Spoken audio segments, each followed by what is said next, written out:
Buenas noches, María. ¿Se salió de la otra clase?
Buenas noches, licenciada. Aquí de vuelta ya. Lo que pasa es que nos tardamos unos minutitos más ahí con Fray, pero ya estamos por acá. Buenas noches y bienvenidos. Gracias, Ya, licenciada. ya había preguntado que qué les pasaba.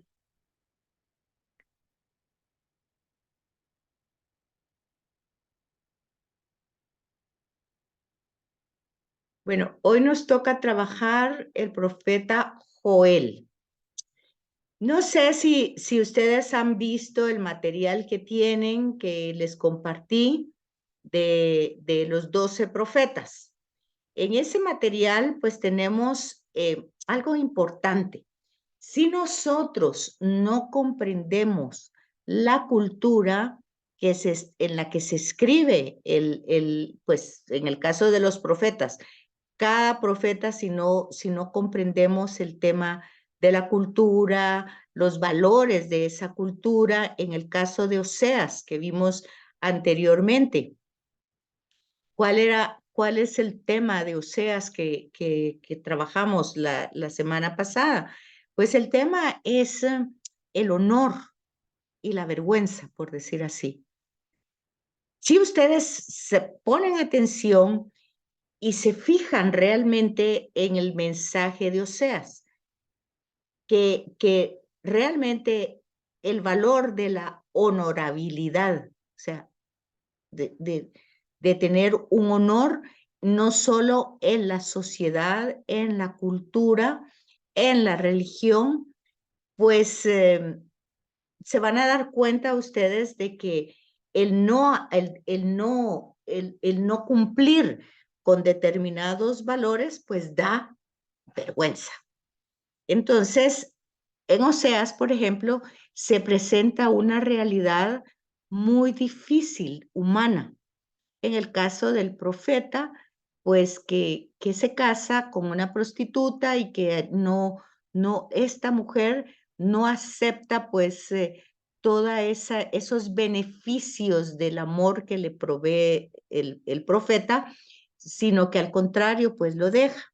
Bueno, pues ahí nosotros tenemos que entender el contexto cultural del valor como Dios, porque decíamos hace 8 días, pues no se sabe si esta historia es real o solo es una metáfora que ve el profeta en relación a Dios con el pueblo, una metáfora, ¿verdad? De Dios con el pueblo, Dios que lo ha engendrado, que lo ha creado, lo ha desarrollado, que lo ha llevado a ser pueblo, que lo veíamos como en las etapas de la historia de la salvación, cómo llega a ser pueblo.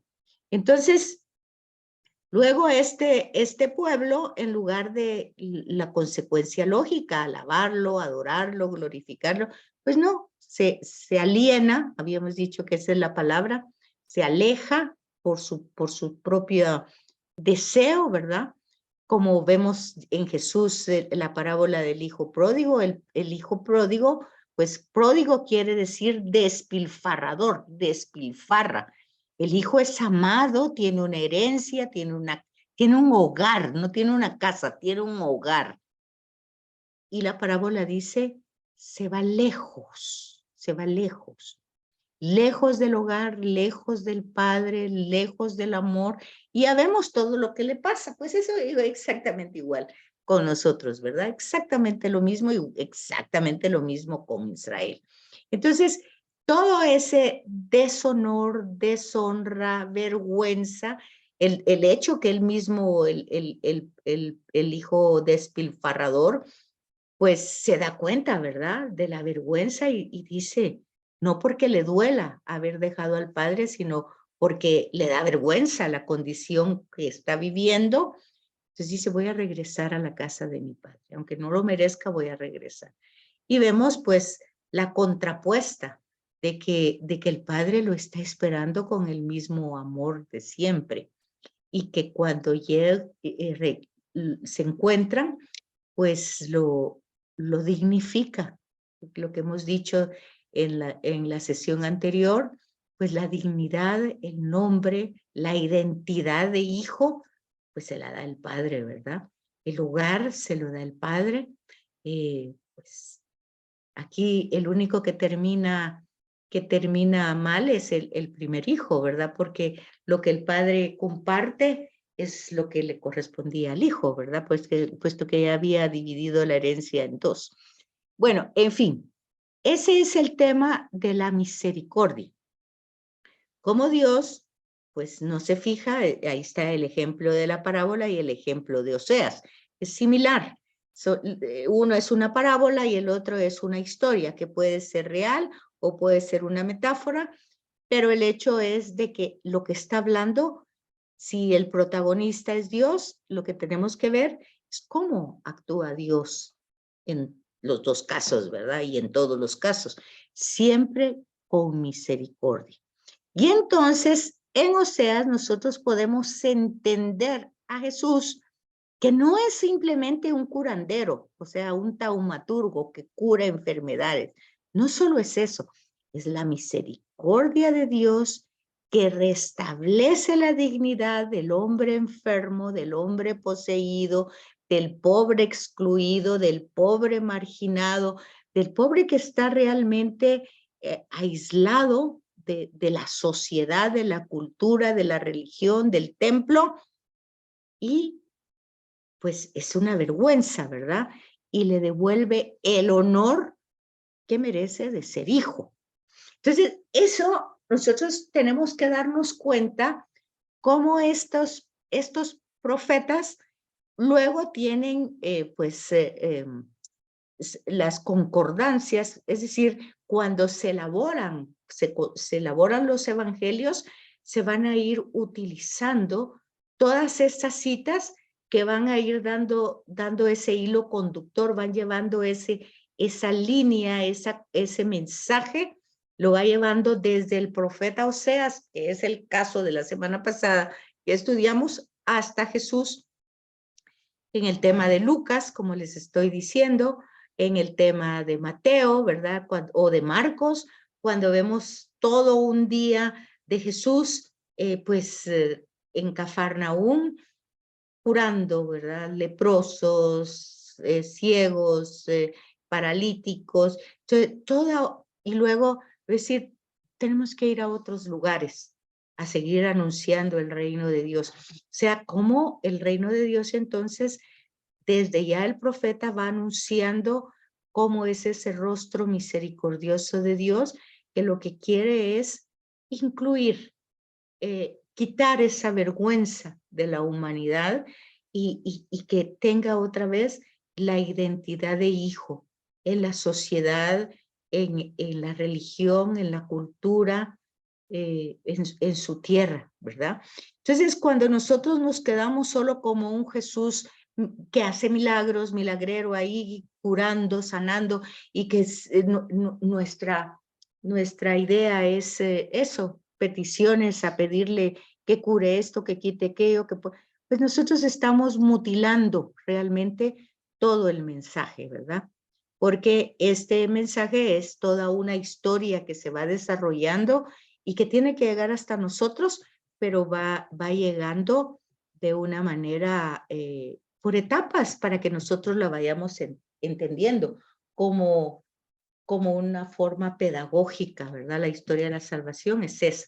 Y los profetas pues entran en esa historia de la salvación en un periodo de la monarquía y en un periodo donde realmente ya se han dividido los reinos en norte y el sur, y vamos a encontrar a profetas del norte y profetas del sur que están denunciando las situaciones, en este caso de Oseas, pues el adulterio del pueblo en el sentido de que prefiere a los ídolos. Pero fíjense, la idolatría, que nosotros diríamos, bueno, es que hoy nosotros nos dicen idólatras por las imágenes. No, eso no es nada. Realmente la idolatría viene en nuestra época, es mucho más seria, ¿verdad? Cuando nosotros, por ejemplo, podemos, eh, pues, idolatrar nuestro estatus, nuestros bienes, nuestras posesiones, nuestra imagen, un ego, ¿verdad? Un ego del cual nosotros podemos idolatrar. O en otros aspectos, pues el tema del cuerpo, pues también se vuelve una idolatría, o a veces las ideas, tantas cosas que nosotros, idolatría quiere decir que ponemos en el centro de nuestra vida algo o alguien, algo o alguien que no es precisamente Yahvé. Por eso es importante ir entendiendo las características de Yahvé, para que no las confundamos, ¿verdad? Entonces, y por eso es ver la introducción a Sagrada Escritura, cómo es Dios y cómo es que actúa y cómo es que se manifiesta y se da a conocer, y cómo aquí los profetas pues van a hacer lo mismo. Ellos como boca de Dios, ¿verdad? Van a dar a conocer, en el caso de Oseas, su amor misericordioso, pese a la cantidad de pecados que hablamos de esa palabra, que es una palabra bíblica, ¿verdad? Que está en el lenguaje bíblico y que significa la separación de actos que nos separan de Yahvé, de esa realidad divina. Bueno, entonces eso es en relación a Oseas. Pero hoy nos toca seguir con Joel. Entonces, ¿se recuerdan ustedes que yo les he dicho que por favor lean la introducción del profeta Oseas? Tenía pocos capítulos y Joel tiene menos. Tiene solo 4 capítulos. Acuérdense que estamos viendo profetas menores. Y se llaman menores no porque tengan menos prestigio, sino porque el contenido del libro es muy pequeño. Entonces, el problema es que si ustedes no leen cada semana cada profeta, pues entonces se les va a acumular y no van a poderlo leer todo. En el profeta Joel, por ejemplo, pues hay indicios de pensar que es un profeta y también que es un sacerdote, porque la forma como desarrollan los 4 capítulos, sobre todo el capítulo 2, pues es como dentro de una liturgia, es como un himno, es como Génesis 1, por decir así, pertenece a ese género literario del himno. Y pues la ubicación en la Biblia depende si es una Biblia hebrea o latina. Entonces, pero igual entra entre los profetas menores. Dijimos con el profeta Oseas que generalmente cada profeta no hay una biografía. A veces hay datos biográficos que están escritos ahí en el libro, datos, más no una biografía completa. O sea, no sabemos la historia del profeta, solo conocemos su ministerio. Si ustedes se fijan, eso mismo pasa con Jesús. Nosotros no tenemos una historia de Jesús, ni una biografía de Jesús, tenemos un ministerio de Jesús, ¿verdad? Que es narrado en los sinópticos en un año. El ministerio de Jesús en los sinópticos dura la trayectoria de la Galilea a Jerusalén, que es entre un año, año y medio. Y en el Evangelio de Juan, el ministerio dura, a través de los signos, dura 3 años. ¿Por qué dura 3 años en el Evangelio de Juan? Por las fiestas. Pues la Pascua se celebra una vez al año. Y si ahí están narradas 3 Pascuas, es porque 3 Pascuas fueron, ¿verdad? Entonces, pero los sinópticos lo expresan de otra manera. Entonces, nosotros decimos, el ministerio de Jesús pudo haber durado de 1 año y medio a 3 años, porque las formas que utilizan para narrar es diferente. Juan no tiene milagros, no tiene exorcismos, no tiene parábolas, no tiene última cena, no tiene oración en el huerto, no tiene su narración es de una manera diferente. Más bien narra las fiestas judías, como Jesús las encarna como fiestas realmente en espíritu y en verdad al Padre, ¿verdad? Como Él mismo las encarna. Él es el templo, Él es la luz, Él es, bueno, Él es todo, camino, verdad, y vida, todo lo que... Y todo se va presentando en las distintas fiestas. De hecho, la cena, pues es antes de la Pascua y su muerte es en la Pascua. Bueno, todo eso es para que nosotros, para entender a Jesús, tenemos que entender los contextos y sobre todo el contexto cultural, el de la cultura, el de la época. Entonces, si ustedes se dan cuenta que en Oseas los valores es realmente el honor, la vergüenza y realmente está como la explicación de por qué, de por qué pues Dios podría sentirse no correspondido, pero sin embargo su amor, su misericordia, su ternura, hace que comprenda, que ame a la criatura, en fin, que dé todas las oportunidades, aunque siempre terminamos fallando. Entonces, decíamos en Oseas, el tema central es la misericordia, una misericordia que llega hasta los evangelios. En Lucas lo vemos con el hijo pródigo, en Marcos lo vemos con todas las sanaciones de Jesús, integrando a las personas a su dignidad, a su honorabilidad y no a la vergüenza de estar en el mar. Y él mismo asume esa realidad. Eso es Oseas. Ahora, en Joel, nosotros, a pesar que en los 4 capítulos, tal vez nos sería como muy difícil encontrar el tema de la alegría de la salvación. Sin embargo, fíjense, ¿cómo es que entra la alegría? La alegría entra en la celebración. Y ustedes aquí tienen que fijarse perfectamente en lo que trata este profeta, porque nosotros le llamamos a nuestra Eucaristía celebración, celebración.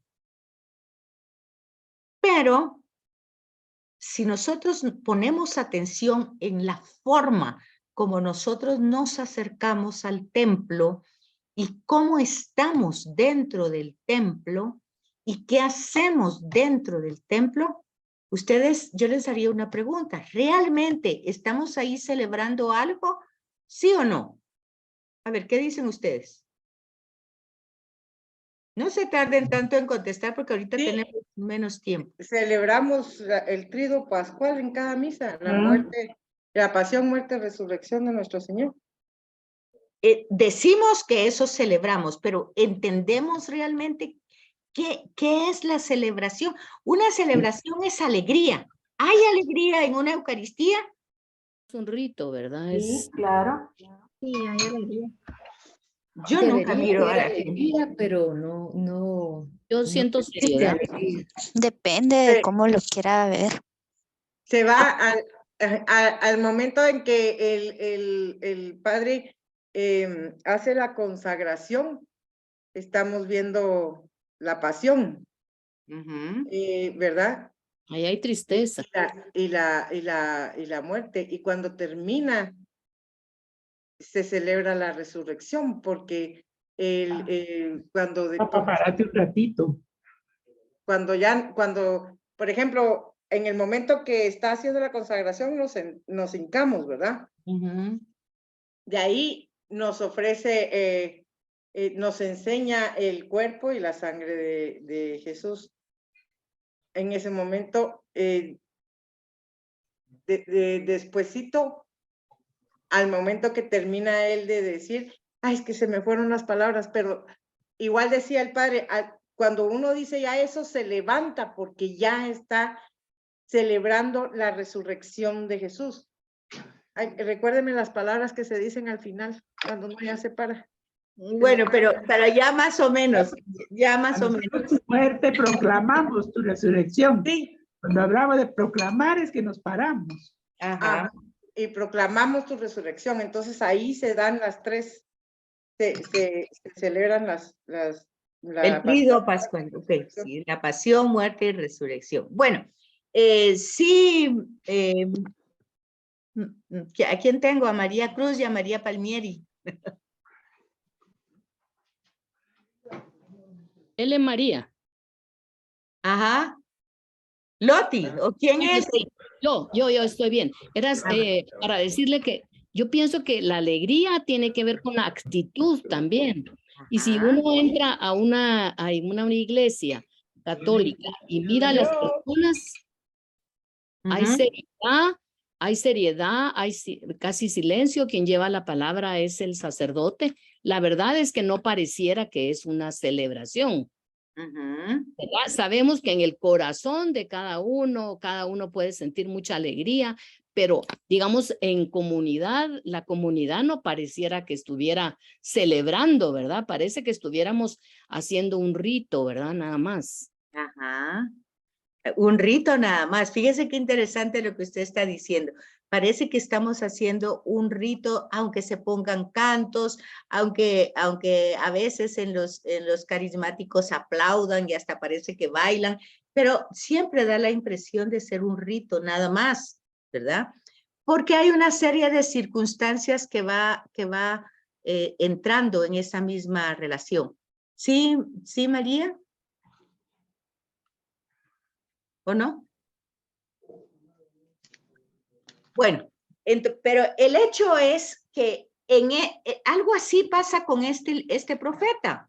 Lo que pasa es que el libro está dividido en varias partes, y ya les digo que son poquititos capítulos, son 4 capítulos. Entonces, primero se presenta el profeta, y aquí viene la intervención de Dios en la historia. Acuérdense, estamos hablando de una historia de la salvación.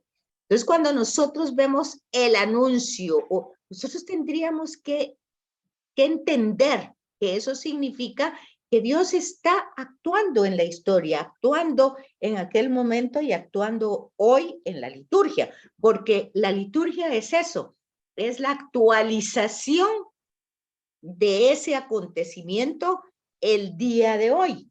Bueno, entonces, pero resulta que el libro empieza con la invasión de langostas. Y entonces, vean cómo el profeta ve un desastre natural, como hubiera sido el COVID, ¿verdad? Un desastre natural, algo que se provoca por la naturaleza, sea como sea. Entonces, él está viendo la gran destrucción que están causando las langostas y las consecuencias, porque las langostas están devastando la cosecha. Eso implica hambre en el futuro y en un futuro cercano, ¿verdad? Entonces él empieza a ver todo este sufrimiento, y aquí es como el profeta va actuando como revelado, inspirado. Ya no lo ve como un desastre natural, sino por las implicaciones que tiene en el pueblo, lo va viendo como una advertencia o un mensaje de Yahvé que está pidiendo un cambio, o sea, hace ver como que estas langostas es un gran batallón que viene a destruirnos. Y entonces la consecuencia lógica de esa inspiración es pues penitencia, hacer penitencia por nuestros pecados, que no es que sea mucho de adivinar, ¿verdad? Porque todos compartimos esa misma realidad, porque todos entendemos que al final el sufrimiento, o sea, que la historia de pecado es algo que compartimos la humanidad entera y que no podemos decir, por ejemplo, ay, ahorita Turquía sufre, bueno, pero gracias a Dios nosotros no, y que Siria también, pero gracias a Dios nosotros no. Yo veía las noticias del terremoto y veía cómo Antioquía, ¿saben ustedes? Antioquía fue, según Hechos de los Apóstoles, el primer lugar donde a nosotros nos llamaron cristianos. Entonces estamos hablando de lugares, de lugares muy cercanos a la historia de la salvación y realmente lo que hace el profeta es que él no se siente ajeno a la realidad de pecado, sino que se siente inmerso y comprende la realidad de ese pueblo y entonces empieza a anunciar él el día del Señor, o sea, este es un día del Señor que está actuando, pero para que nos, con esta acción, pedirnos que cambiemos nuestra manera de ser, o sea, el tema de la penitencia y de la conversión, que nosotros lo vamos a tener en el año litúrgico de mañana en 8, ¿verdad? Del miércoles en 8, es miércoles de ceniza, me parece a mí. Entonces es este mismo tema que entra en la parte litúrgica. Dios que nos ha prometido entrar a favor de la humanidad, pero a veces entra como anunciando, como haciéndonos una sacudida, por decir así, para que reaccionemos y hagamos, cambiemos nuestra manera de ser. Y si es tan difícil cambiar, porque ya está muy inherente en nosotros, pues la penitencia es la que nos ayuda. O sea, ¿qué es la penitencia? El ayuno, la penitencia, la limosna, temas que entran en la liturgia a partir del miércoles entrante, no de este, sino de este en 8, es enseñarle a nuestra biología, a nuestro cuerpo, que no siempre va a tener lo que está pidiendo, exigiendo, sino que al contrario, nosotros tenerlo que manejar, ¿verdad? Y entonces ahí van entrando los distintos capítulos, el capítulo 2, y poco a poco se va recobrando el bienestar del pueblo cuando éste va reconociendo a Dios, ¿verdad? Pero luego el profeta se va más allá de este acontecimiento histórico, de este momento, como que nosotros, digamos que en la pandemia del COVID hubiéramos visto como que era la intervención de Dios sacudiendo a la humanidad para que reaccione, para que si no puede por sus propios medios, haga penitencia y cambie. Pero luego no solo se queda en esta etapa, sino que se va a los finales del tiempo pensando en el día del Señor, en la venida del Señor, en la hora, que esto lo vamos a encontrar en los evangelios de muchas maneras.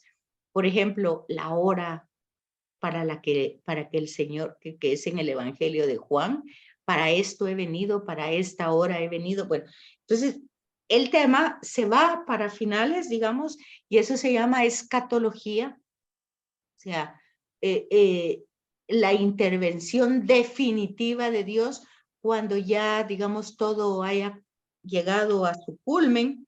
Y entonces, pero no es una destrucción por destrucción, sino que el profeta, entonces, en esa entrada gloriosa de Yahvé, al final de los tiempos, Dios mismo va a conceder ese espíritu de sabiduría a toda la humanidad, cosa que ya está dicho con Moisés.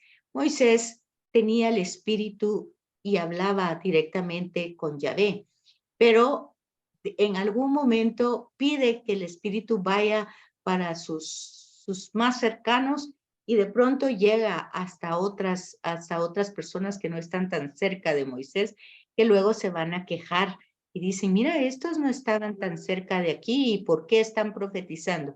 Y Moisés dice, bueno, todo el pueblo debería ser profeta. Algo igual pasa con Jesús. Cuando regresa Juan y Santiago y le dicen a Jesús que otros están sacando demonios en nombre de él y no son del grupo. Y Jesús dice, todos deberían de estar haciendo eso.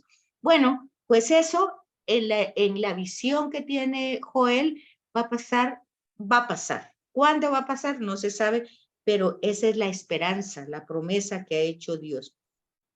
Pero aquí viene la parte terrible del profeta, donde el castigo a los enemigos, que nosotros vemos en Jesús que eso ya no pasa, ¿verdad? Porque Jesús dice, aquí hay un giro de la historia de la salvación, perdónalos porque no saben lo que hacen. Entonces hay un tema de salvación del día del Señor. Y entonces, en ese sentido, aparece un gran himno, ¿verdad?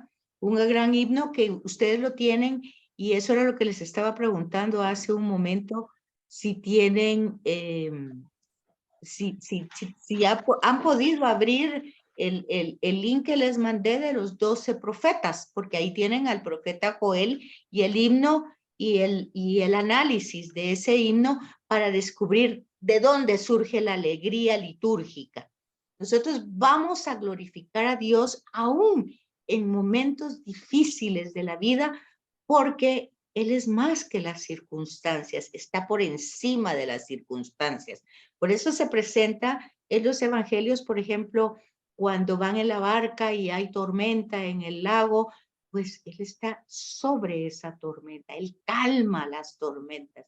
Entonces está, pero eso no lo confiamos porque somos ingenuas, no, porque Él así lo ha dicho, que hace eso, son sus promesas y Él las cumple.